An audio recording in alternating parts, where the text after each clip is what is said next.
The NBA playoffs are the most important time of the year in the basketball world because they accomplish quite a few things. For one, it obviously results in crowning the champions of the season at the end of it, but going into this period, there are always a lot of questions being asked about players and teams, and along the way in the playoffs, we see those questions get answered, providing us with some important lessons to learn from what goes down on the big stage. This brings us to today's video, where we will be going through the 5 biggest lessons that we learned from the playoffs this year based on how things went down in each series. Before we start though, I want to thank PrizePicks for sponsoring this video. PrizePicks is the perfect service for all of us basketball fans here because when you're involved, it makes watching games every night so much more fun and engaging. Basically, it's an app that provides you with stats on all kinds of individual players, such as points, rebounds, and assists, and you simply have to choose whether you believe the players will record more or less than the set amount provided. Make your selections, wager however much you want to, and if your picks hit, you can win up to 100 times your original entry. Plus, they have pretty much any sport available to choose from and play, so while we're all basketball fans here, the variety is massive. For my personal entry this week, I will be going with Shohei Ohtani to record more than a 9.5 hitter score in his next game. If this sounds at all intriguing to you, then go down to the link in the description of the video to sign up today and use promo code REFERENCE to take advantage of a deal where all you have to do is play $5 and receive $50 added to your account instantly. Once again, thank you to PrizePicks for sponsoring the video. Now let's get back to the topic at hand. To start things off, the first big lesson learned from this year's postseason that we'll be discussing today is that the super team era is officially over, and having a deep roster is more important than ever. The days where you could just put all of your eggs into pairing up dominant star talent and filling in the rest of the holes of the roster with minimum guys and mediocre role players, and successfully rely on those stars to carry the brunt of the load are no more, and when you look at how things played out this year, you see the proof right in front of you.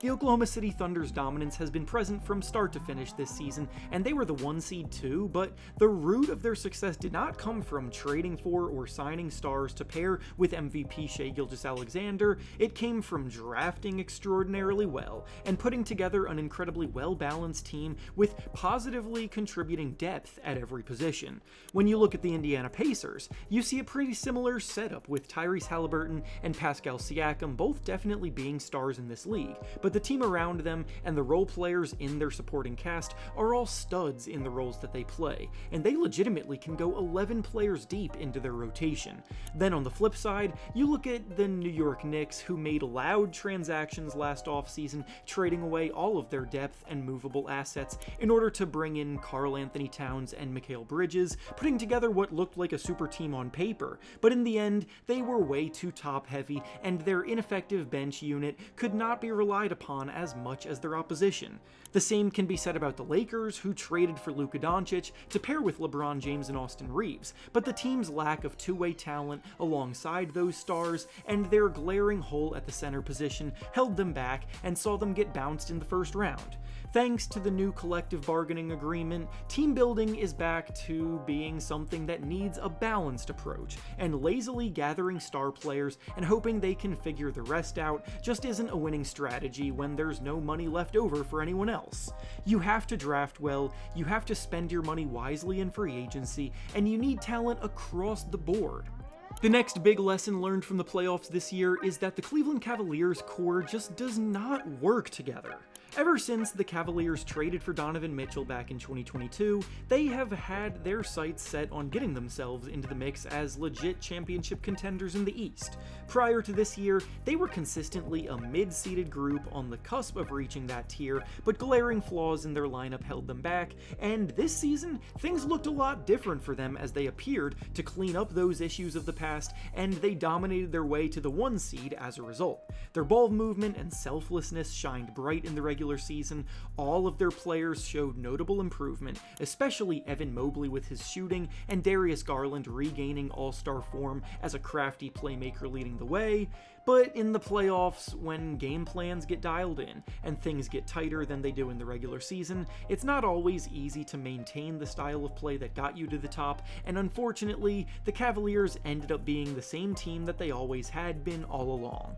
Their Twin Towers lineup of Evan Mobley and Jarrett Allen makes things very difficult in the playoffs due to the lack of shot creation from either. Evan Mobley did improve as a shooter, but he still doesn't take nearly a high enough volume of attempts from deep to really impact the team's spacing, and Darius Garland suffering an unfortunate injury resulting in him playing pretty terribly against the Pacers in the second round doesn't help either. Donovan Mitchell ended up having to once again do most of the heavy lifting in the playoffs, and despite averaging 32 points in their series against the Pacers, could not lead them to anything more than getting a gentleman's sweep, and that kind of an outcome pretty much solidifies that this core is only built for regular season success. Exploring the idea of trading Jarrett Allen definitely seems like a likely outcome for them this summer in order to move Mobley to full-time center, making for a much more traditionally balanced lineup, and I could even see Darius Garland in trade talks too, in order to get the ball in Donovan Mitchell's hands more, while trying to find pieces that fit better around them. The next lesson we learned from the playoffs this year is that the Minnesota Timberwolves desperately need an upgrade at point guard who can be a playmaker next to Anthony Edwards. I mean this as no disrespect to Mike Conley whatsoever, because he has had an incredibly long and successful NBA career and was an outstanding point guard for years, but unfortunately, the truth is that those days are long gone, and the Timberwolves did not have any other reasonable options at the position to take pressure off of Anthony Edwards' shoulders in the playmaking department. In the conference finals series against the Thunder, Anthony Edwards led the team in assists, averaging 4.6 per game, which really isn't that many, and Mike Conley averaged just 4 points and 2 assists per game, ending up a complete non-factor. The Wolves have a really strong core with two-way role players that defend hard and make threes. They have a dominant defensive center in Rudy Gobert and a star scorer in Anthony Edwards, who gets better every year and is a superstar in the making, but having a player who can set those guys up and make their lives easier needs to be at the top of this team's wish list. This line of reasoning is probably why they traded up to draft Rob Dillingham in the lottery of last year's draft, but Dillingham is still way too inexperienced to be trusted in a big role, and his size limitations making him a liability on the defensive end outweigh his creativity at the moment. He could contribute to a more long-term solution in this regard, but in the short term, they need an upgrade over Conley. The next lesson learned from the playoffs this year is that the Houston Rockets need an actual number one option to be taken seriously. The Rockets are another team that have played their cards brilliantly throughout their rebuild, made signings that fit the identity the team was trying to form, and established a tough-nosed culture that culminated into their first playoff appearance since the James Harden era this year as the 2 seed in a stacked Western Conference. The Rockets check a lot of boxes needed for contention too, as a top 5 defense with a strong starting lineup and a deep bench made up of a mix of promising young talent and established veterans with the experience needed to guide the younger guys. They're versatile, they're long, and there are a lot of explosive athletes throughout this lineup, with players like Amen Thompson, Tari Eason, Jabari Smith Jr., and Dylan Brooks all being top-tier defenders. But the thing they are missing in order to really be able to hang with the best of the best when it matters is a star-caliber number one scoring option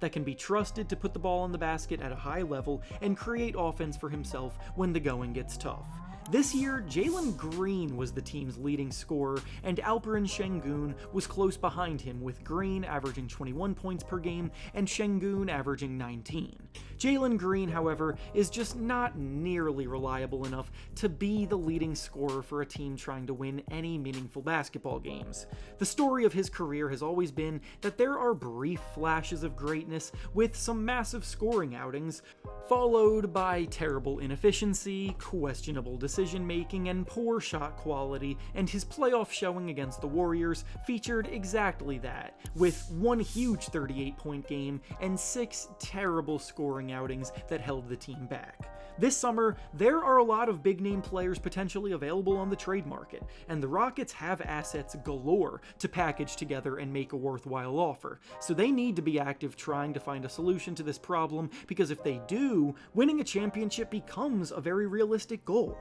And finally, the last big lesson learned from the playoffs that we'll be discussing today is that injuries will completely change the outlook of next season. The playoffs are always a fierce, hard-fought battle, but this year, that battle came with a few unfortunate casualties that will change the entire outlook of next season as a result. The first big one came by way of Damian Lillard tearing his Achilles in the first round against the Pacers, and as a result of it, the entire Milwaukee Bucks team may be about to implode. With no running mate, Giannis Antetokounmpo seems destined to request a trade, and his departure from the Bucks changes the outlook of the Eastern Conference dramatically. Speaking of the Eastern Conference outlook, Jason Tatum also very sadly tore his Achilles against the Knicks, and his absence for most of, if not all of next season, takes the Celtics out of realistic title contention in the East as well. So the weaker of the two conferences will be even more up for grabs than ever before. This opens up a bounce-back opportunity for the teams like the Knicks, who will have new head coach leading the way next season, the Cavaliers, who may look to take a big swing to shake things up after yet another disappointing early exit, and even the 76ers, who, while we're on this topic of injuries, were marred all season long by their top players getting hurt, but at full strength, they could be in the mix. Similar ideas are also happening in the Western Conference, with the Mavericks still a team to watch after Kyrie Irving tore his Achilles during the season, and you never know what may happen under the leadership of Nico Harrison. Health has always been one of the biggest factors into success, and next season things will play out a lot different because of the unfortunate amount of injuries that were suffered by big hitters in the playoffs. And with that being said, that's all I have for you today. Make sure to like the video, subscribe to the channel, and comment down below what the biggest lesson you learned from the playoffs was. Thanks for watching, and I'll see you all next time.